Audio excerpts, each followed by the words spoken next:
Olá, turma, tudo bem com vocês?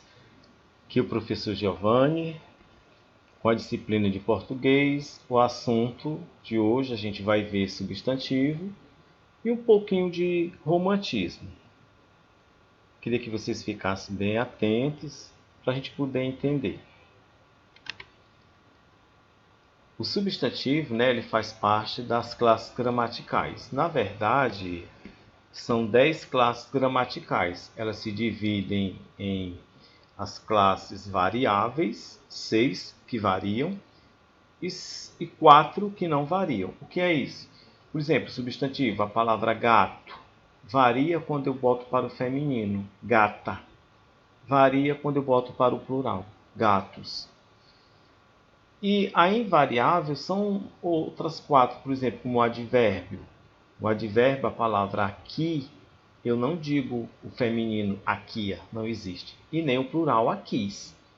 Então, nós vamos ver durante o ano substantivo, artigo, adjetivo, numeral, pronome, verbo, advérbio, preposição, conjunção e interjeição. Mas vamos começar com o nosso substantivo. O substantivo é uma classe gramatical cuja função, a grosso modo, é nomear os seres em geral. Apesar dessa conceituação estar presente em vários locais, há que se ressaltar sua incompletude, tendo-se em vista que o substantivo pode também ser responsável por denominar ações. Como assim, professor? O substantivo ele vai dar nome às coisas, aos seres. Mas uma ação pode também ser substantivo. Por exemplo, abraço. Para você abraçar alguém, você faz uma ação. Chute. Pode ser os aspectos emocionais e psicológicos, como covardia. Você está dando nome àquele aspecto. Ansiedade, amor, ódio. Todos aqui são substantivos. E aspectos sociais, como pobreza, inteligência, entre outros. O substantivo, que é uma classe gramatical, a gente vai ver 3 critérios para a gente poder entender um pouquinho. Critério semântico. Sempre que vocês ouvirem essa palavra semântico, significa de sentido, de significado. As palavras elas vão ter o significado dela. Por exemplo, a palavra casa. Quando eu digo casa, todo mundo sabe o que é, né? O teto onde a gente mora. Mas ela pode vir num verbo. O rapaz casa com a moça. Olha aí, ó. Já não tem nada a ver com substantivo. Então, a palavra casa ela tem o valor dela, o significado dela. Já o critério morfológico é quando há um processo de constituição comuns do termo substantivo. Como assim? São as formas. Como eu falei ainda há pouco, a palavra gato, eu posso tirar o O e colocar o A. Então, aí, esse critério morfológico é quando eu pego esse processo para mostrar que a palavra gato é masculino e gata é feminino. Já o critério sintático, ele está relacionado à posição desse substantivo dentro de uma frase ou dentro de uma oração. Quando eu digo a palavra menino, eu estou me referindo que menino é um substantivo. Mas se eu disser o menino come a fruta, dentro dessa frase, esse substantivo, posso dizer que ele é um sujeito. Quem comeu a fruta? O menino. Então, a gente vai ver um por um a classificação dos substantivos. Vamos ver aqui o primeiro. Substantivo comum. O nome já está dizendo. Ele vai nomear algo geral. É na generalidade. É tudo que é geral. Quando eu falo, um exemplo aqui, zebra, eu estou me referindo a um animal. Então, é muito comum. Quando eu digo amor, estou me referindo a um sentimento. Quando eu falo garfo, estou me referindo a um objeto. Quando eu falo chuva, estou me referindo a um fenômeno da natureza. Professor, não entendi. Como assim? Se eu disser a palavra cadeira, vem na nossa cabeça algo comum, cadeira, eu não estou especificando.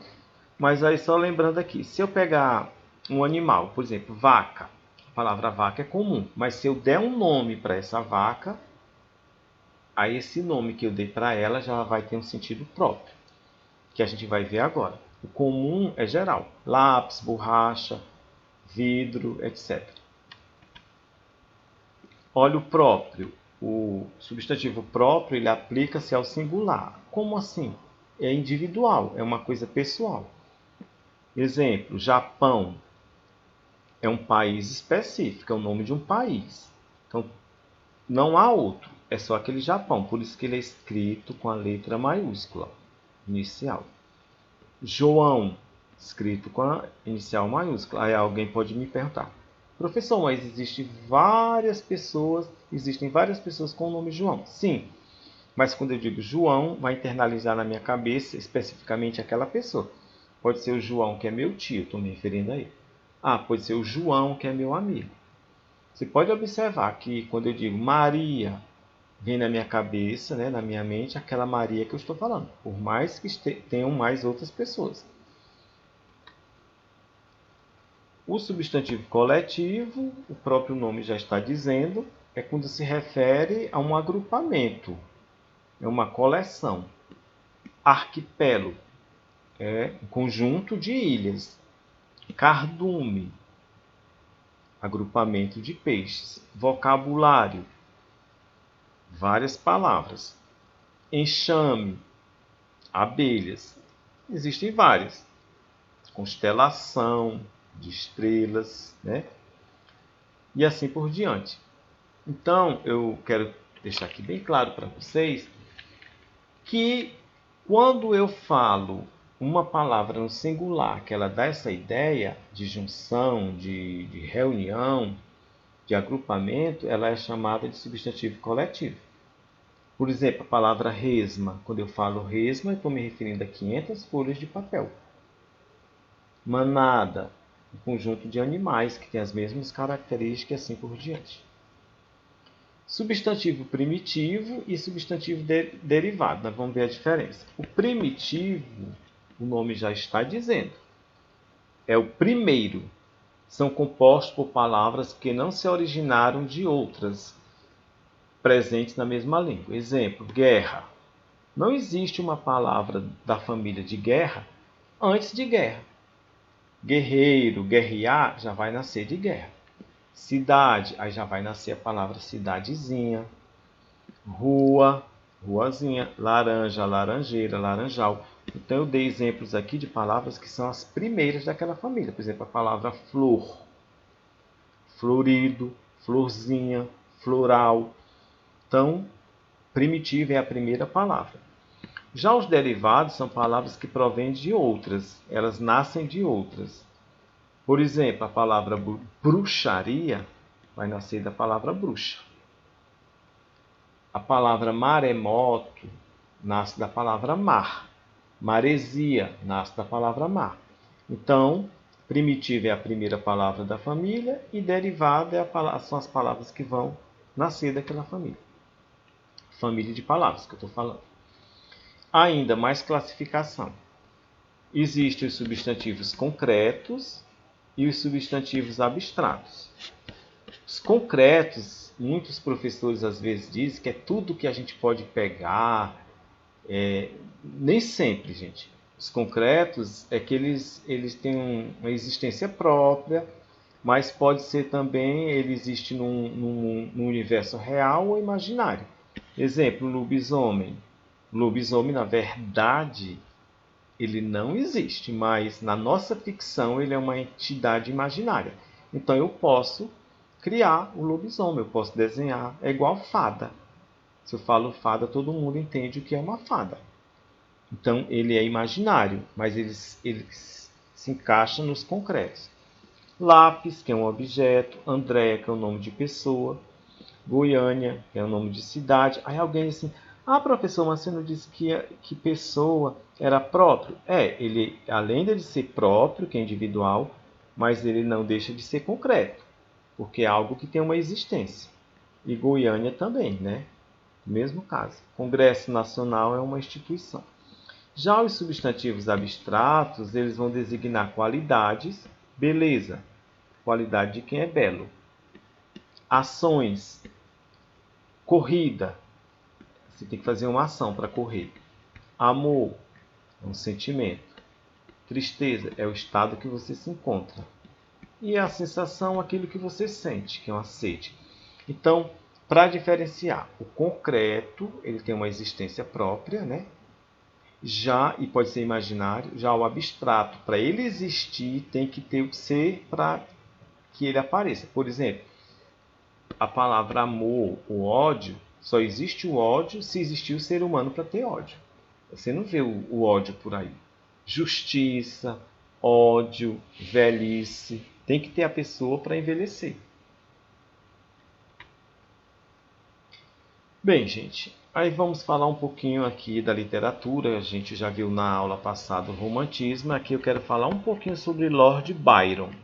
Esse Y aqui tem o som de I, Byron. George Gordon Byron, né? Ele nasceu em Londres, 22 de janeiro de 1788 e faleceu em 19 de abril de 1824. Ficou conhecido como Lord Byron, foi um poeta britânico e uma das figuras mais influentes do romantismo. Eu acredito que vocês já devem ter ouvido falar nesse nome Dom Juan. Esse J aqui tem som de R. Dom Juan. Porque entre os trabalhos mais conhecidos está o extenso poema narrativo de Dom Juan. Então, Dom Juan é uma das obras de Lord Byron. Trouxe aqui a imagem para a gente poder ver, né? Conhecer um pouquinho o autor. E a influência, as características dele. Lord Byron ele criou diversos personagens, sonhadores. Nas obras deles, os personagens vão ser aventureiros, que desafiam as convenções morais e religiosas da sociedade burguesa. Ele mesmo foi com sua vida agitada, um típico herói romântico. Olha aí, ó, romântico. O Dom Juan tanto era romântico como conquistador. A figura de Byron confundia-se com a de seus heróis, orgulhoso, irreverente, melancólico, misterioso e conquistador. Nessa época também do romantismo, aconteceram as invasões napoleônicas. Que é isso, né? A par da invasão real histórica de Portugal por Napoleão, nos anos de 1807 e 1810, podemos constatar a existência de pelo menos duas evasões. Uma real histórica, a fuga da família real para o Brasil, e outra imaginária, mas igualmente real, a do nascimento do pré-romantismo português, claramente dependente de uma imagem da França, revolucionária, iluminista e enciclopedista, que se perderá com a invasão francesa. Então, resumindo, né? Napoleão aí fez as suas invasões. Em consequência, surge uma francofobia, né? Uma fobia, um medo, uma coisa generalizada aí, até a Revolução Liberal de 1820. A partir daí, antes a imagem idealizada da Inglaterra, que cresce e cujas grandes obras começam a ser traduzidas, tendo frequentemente original por uma ironia as traduções francesas. Então, para vocês aí, bons estudos e até a próxima, né, gente? Tá aí as páginas 26 a 28 para dar uma olhadinha. O romantismo na 16 a 25. E o lucro do nosso estudo é tornarmos melhores e mais sábios. Até mais.